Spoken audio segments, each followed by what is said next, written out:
The star defense witness now on the stand has been trashing Travis Alexander, the victim, calling him an abuser. Well, now it's her turn to get grilled by prosecutor Juan Martinez. Let's go back into that courtroom.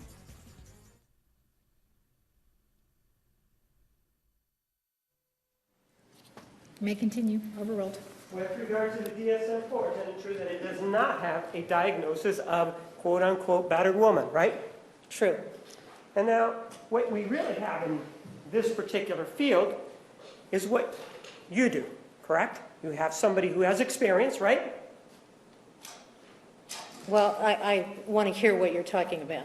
Can you Do you tell or do me? you not have experience in dealing with what you allege to be battered women? I do.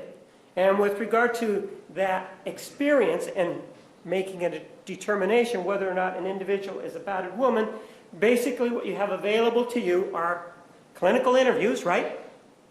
That's one thing that we have available. Right, and basically a clinical interview is you sitting across from the person that may or may not be a victim of battering and talking to them, right? That's one of the things I use. Right, that's what you do, right? That's one of the things I do. That's one of your main instruments, if you will, in trying to determine whether or not the situation It is involved. not my main instrument, Mr. Martinez.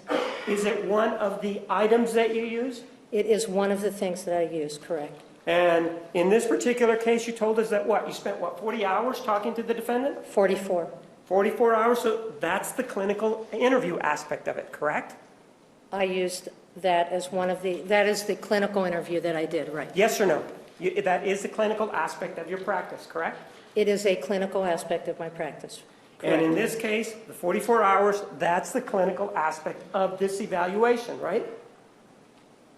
I'm not sure what you mean by the clinical aspect. Well, a clinical interview, as you know what a clinical interview is, right? Of course I know what a clinical interview is. All right, then we seem to be having problems with it. With regard to a clinical interview, ma'am, isn't that a situation where you sit across from an individual and you talk to them about the issue that is at hand? Isn't that true? You interview them, you ask questions, you do an assessment. So when you are interviewing, you're not talking then, right? Mr. Martinez, I Yes or think... no? My question is, are you talking, yes or no? Mr. Martinez, are you angry at me? Ma'am, is that relevant to you? Is that important to you? Ladies and gentlemen, please refrain from laughing in the courtroom. Is that important to you whether or not the prosecutor is angry to you with regard to your evaluation? Does that make any difference to your evaluation whether or not the prosecutor is angry? Yes or no? Objection, Judge. Comment question. Overruled. It makes a difference to me the way I'm spoken to, and I would like you to speak to me the way I speak to you. Ma'am, is it true that just because the prosecutor is angry at you, is that going to make you change your answer with regard to whether or not this is a battering situation? No, certainly Well, not. then, the fact that the prosecutor may or may not, or you may perceive him as being angry, that really has nothing to do with your evaluation, does it? No, but it certainly is. Yes or no? Does it have anything to do with your evaluation? And Judge, it's a yes or no answer. Judge, she's trying to answer the question. Some of these questions cannot be answered by yes or no. Ms. LaViolette, can you answer that question, yes or no?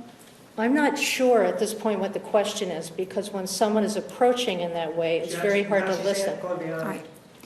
Restate your question.